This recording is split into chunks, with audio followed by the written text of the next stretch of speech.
Thank you, Mr. President.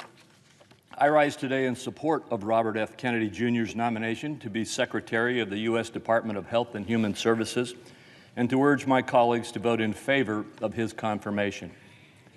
Contrary to the attacks that have constantly been made on him, he has made it very clear that he will support safe vaccinations and just wants to see that the research on them is done and done well.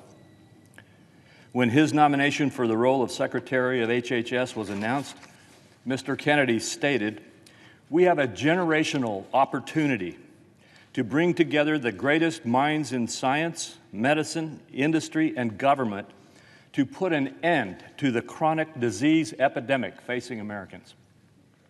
I agree with him. We've got to get into the business of making America healthy again. Mr. Kennedy's dedication to this commitment has been apparent throughout the nomination process.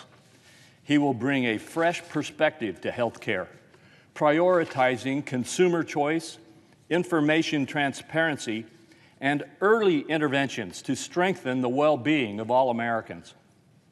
He has been responsive to a wide variety of questions from members on both sides of the aisle, appearing before 2 committees and answering hundreds of questions for the record, not to mention going through the extensive vetting process of the Finance Committee, which I chair, which is the most extensive vetting process that any candidate in the Senate goes through, for a position in this administration goes through in the Senate.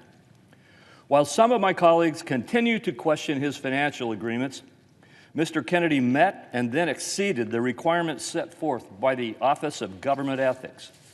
Mr. Kennedy has participated in one of the most extensive processes, as I've said, that our Senate puts a nominee through, and has succeeded in meeting those standards.